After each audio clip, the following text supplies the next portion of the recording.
Hello, class 11 commerce. So today we are starting with the first chapter of microeconomics, that is economics and economy. Okay?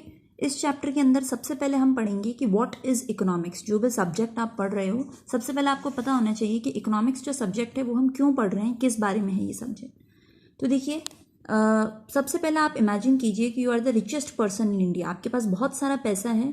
तो क्या ये possible है कि आप सब कुछ खरीद सकते हैं, जो कुछ भी आप चाहते हैं, everything you can buy? Is it possible? ऐसा कहीं भी पॉसिबल नहीं है. चाहे कितना भी रिच पर्सन क्यों ना हो, चाहे एक नॉर्मल मंथली सैलरी अर्न करने वाला पर्सन हो, या हम बड़े बड़े अंबानीज, टाटा, बिरला, बड़े बड़े बिजनेस एंटरप्रेन्योर्स की बात करें, उनके लिए भी ये चीज़ पॉसिबल नहीं है कि वो अपनी सारी ही वांट्स को सेटिस्फाई कर सके, हर चीज़ को वो खरीद सके जो भी वो चाहते हैं. ऐसा उनके लिए भी पॉसिबल नहीं है. अब ऐसा क्यों होता है? देखो, दो चीज़ें हैं.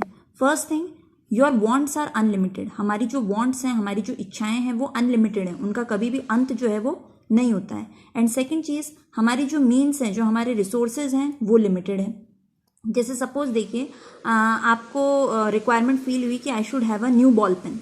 आपने एक नया बॉल पेन खरीदा, उसके बाद आपने उसको यूज़ किया और आप उससे बोर हो गए. Now you want a gel pen, कि मेरे पास एक जेल पेन होना चाहिए. आफ्टर दैट आप अपने पेरेंट्स के सामने किट रखोगे कि मुझे स्केल, पेंसिल और अदर जो पूरी एसेसरीज चाहिए होती हैं वो सब कुछ चाहिए. एक नया, आफ्टर दैट एक नया किट चाहिए. किट बहुत अच्छा ला के दे दिया पेरेंट्स ने, तो उसके बाद आपको एक स्कूल बैग जो है वो बहुत नया चाहिए, स्टाइलिश चाहिए. उसके बाद आपको एक स्मार्ट वॉच चाहिए. एवरीथिंग, आपकी जो वॉन्ट्स है वो कंटिन्यूसली डे बाय डे बढ़ती जाएंगी, उनका कोई भी अंत नहीं है. आपकी जो वॉन्ट्स है वो चलती जा रही हैं, बढ़ती जा रही है, अनलिमिटेड है. अब सेकेंड चीज़, जो मीन्स हैं, जो रिसोर्सेज हैं, कि भाई आपके फादर आपकी रिक्वायरमेंट्स के ऊपर कितना पैसा खर्च कर सकते हैं, वो अमाउंट लिमिटेड है. भाई ऐसा तो नहीं है कि आपके फादर की जितनी भी सैलरी है वो कंप्लीट वो आपके शौक या आपके वांट्स को पूरा करने में ही लगा देंगे. उनको घर भी चलाना है, और भी मेंबर्स हैं, उनकी भी नीड्स को फुलफिल करना है. तो आपके ऊपर जितना आपके फादर एक्सपेंडिचर कर सकते हैं, दैट इज लिमिटेड. ठीक है. तो हम पढ़ रहे थे कि दो चीज़ें इकोनॉमिक्स के अंदर हैं. पहली चीज़ कि वांट्स जो है वो अनलिमिटेड है. दूसरा, हमारे जो रिसोर्सेज हैं वो लिमिटेड है. ठीक है. तो यहाँ पर जो है बेसिकली जो प्रॉब्लम हम पढ़ते हैं, that is scarcity of resources. Scarcity यानी कि कमी. ठीक है. यहाँ हमने सेकंड पॉइंट में कहा कि रिसोर्सेज जो है वो लिमिटेड है. ठीक है. एक पर्टिकुलर लिमिट है जिससे हम बंधे हुए हैं, उससे ज़्यादा हम खर्चा नहीं कर सकते अपनी वांट्स के ऊपर. तो रिसोर्सेज की जो है, साधनों की जो है स्कैरसिटी है, एक कमी है. और ऐसा कब होता है, साधनों की कमी कब होती है? या किसी भी चीज़ की, मान लो फूड ग्रेन्स है ना, पल्सेज है, टी है, शुगर है, कोई भी चीज़ ले लिए, अनियंस है, पटेटो है. अनियंस जैसे कई बार न्यूज़ के अंदर हम देखने को सुनते हैं.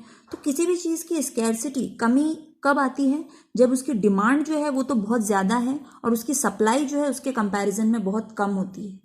ऐसी सिचुएशन जब भी अराइज होती है कि जब डिमांड बहुत ज़्यादा है, पीपल बहुत ज़्यादा डिमांड कर रहे हैं, लेकिन उसकी सप्लाई जो है उस अकॉर्डिंग कम हो रही है, तब ये वाली सिचुएशन अराइज होती है, that is scarcity of resources. और ये एक यूनिवर्सल प्रॉब्लम है, यानी सभी जगह, सभी तरह की इकोनॉमीज में आपको ये देखने को मिलेगा. चाहे कोई डेवलप्ड कंट्री हो जैसे यूएसए, यूएसएसआर, है ना, या हमारी इंडिया के जैसे डेवलपिंग कंट्री हो, सभी जगह आपको ये स्कैरसिटी ऑफ रिसोर्सेज वाली प्रॉब्लम जो है देखने को मिलेगी.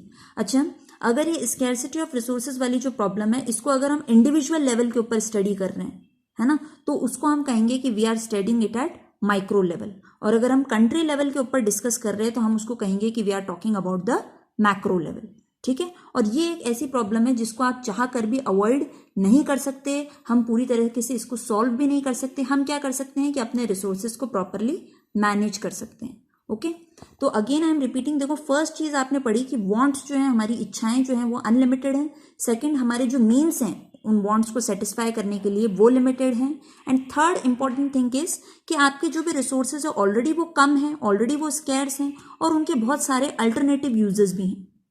ठीक है. अल्टरनेटिव यूजेस यानी कि बहुत सारे यूजेस जो हैं वो होते हैं. जैसे आपके फादर की इनकम है 40,000 मंथली सैलरी आपके फादर की आई, तो अब उसके कई सारे यूजेस वो कर सकते हैं. भाई उस सैलरी को वो आपके एजुकेशन के ऊपर भी लगा सकते हैं, आपकी हेल्थ फैसिलिटीज़ के ऊपर भी लगा सकते हैं, घर का राशन का सामान भी वो ला सकते हैं, और घर का कोई भी डेवलपमेंट है वो भी कर सकते हैं. कहने का मतलब है कि वो जो 40,000 अमाउंट है उसके काफ़ी सारे यूजेस है, काफ़ी सारे अल्टरनेट यूजेस हैं. तो ये अब आपके फादर को डिसाइड करना रहता है कि कितना अमाउंट उनको किस सेक्टर के ऊपर, किस चीज़ के ऊपर लगाना है.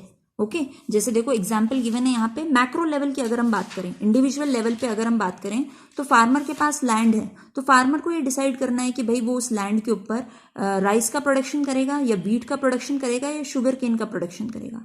और यही एग्जाम्पल को अगर अपन मैक्रो लेवल के ऊपर स्टडी करें, तो मान लो किसी कंट्री की गवर्नमेंट है, उनकी गवर्नमेंट की ज़मीन है, सरकारी ज़मीन है, उसके ऊपर सरकार क्या लेती है, टैक्स लेती है। ठीक है, तो टैक्स के फॉर्म में ये जो रेवेन्यू अर्न हो रहा है, या यूँ कहिए इनकम अर्न जो हो रही है, अभी गवर्नमेंट के ऊपर है कि गवर्नमेंट उस टैक्स को लेकर डिफेंस के ऊपर खर्च करती है, भाई हथियार वगैरह खरीदती है ताकि हमारे देश की रक्षा हो सके, या जो नाइट शेल्टर्स रैन बसेरे बनाती है ना, या रोड बनाती है, एयरपोर्ट बनाती है, रेलवे लाइन डालती है। सरकार ये चीज़ डिसाइड करेगी कि ये जो टैक्स है उसको किस तरह यूटिलाइज करना है। ठीक है, तो ये क्या है, आप अपने रिसोर्सेज को मैनेज कर रहे हो, रैशनली मैनेज कर रहे हो, यानी समझदारी से आप अपने रिसोर्सेज को मैनेज कर रहे हो। तो हमने पढ़ा कि स्कैरसिटी ऑफ रिसोर्सेज यानी रिसोर्सेज की कमी, ये एक तरह का इकोनॉमिक प्रॉब्लम है। ठीक है, और कहने का मतलब है एक इकोनॉमिक प्रॉब्लम है क्या, स्कैरसिटी ऑफ रिसोर्सेज। और किस तरह की प्रॉब्लम है भाई, प्रॉब्लम ये है कि रिसोर्सेज कम है, तो प्रॉब्लम ये है कि हमें डिसाइड करना है कि हमें इन अवेलेबल रिसोर्सेज को रैशनली कैसे मैनेज करना है, यानी समझदारी से हम अपने रिसोर्सेज को किस तरह मैनेज करते हुए चले, या दूसरे शब्दों में कहें तो ऑप्टिमम यूटिलाइजेशन ऑफ रिसोर्सेज, यानी जो भी लिमिटेड रिसोर्सेज हैं हमारे पास, उनको समझदारी से इस तरीके से हमें काम में लेना है कि मैक्सिमम सेटिस्फैक्शन हमें मिल सके। ठीक है, तो ये जो रैशनल मैनेजमेंट की या ऑप्टिमम यूटिलाइजेशन की जो प्रॉब्लम है, ये दो कारण की वजह से अराइज होती है। ठीक है, it can be asked in a 2 marks question कि भाई ये जो प्रॉब्लम है रैशनल मैनेजमेंट की, ऑप्टिमम यूटिलाइजेशन की, ये क्यों अराइज हो रही है। 2 कारण है, पहला कि the resources are scarce, resources की जो हैं जो उनकी कमी है, और दूसरा रिसोर्सेज के अल्टरनेटिव यूजेस हैं, बहुत सारे यूजेस होते हैं। अब ये चीज़ हमें अपनी समझदारी से डिसाइड करनी है कि क्या चीज़ हमारे लिए ज़रूरी है और क्या चीज़ हमें पहले करनी है, क्या चीज़ हमारी प्रायोरिटी के अंदर जो है वो रहेगी। ठीक है, तो इन इकोनॉमिक प्रॉब्लम्स की जो स्टडी है वो ही हम अपने इस सब्जेक्ट में करते हैं इकोनॉमिक्स में, क्या कि जो रिसोर्सेज हैं, लिमिटेड रिसोर्सेज हैं, स्कैर्स रिसोर्सेज हैं, उनका रैशनल मैनेजमेंट जो है वो किस तरह हम करेंगे, यानी का मतलब है समझदारी से किस तरह रिसोर्सेज को मैनेज करते हुए हम चलेंगे। ठीक है, और ये जो रैशनल मैनेजमेंट है रिसोर्सेज का, ये माइक्रो लेवल पे भी होता है as well as macro level पर भी होता है।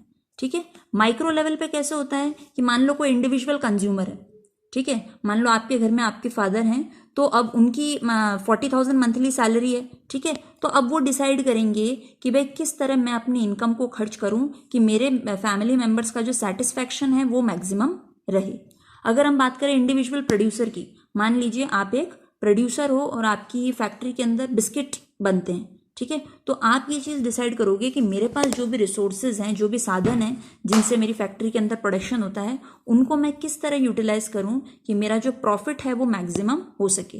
भाई एक कंज्यूमर के तौर पे आपकी जो वो मेन गोल रहेगा, ऑब्जेक्टिव रहेगा, वो क्या रहेगा कि मेरी इनकम को मैं इस तरह अर्न करूं कि मेरा सेटिस्फैक्शन मैक्सिमम हो।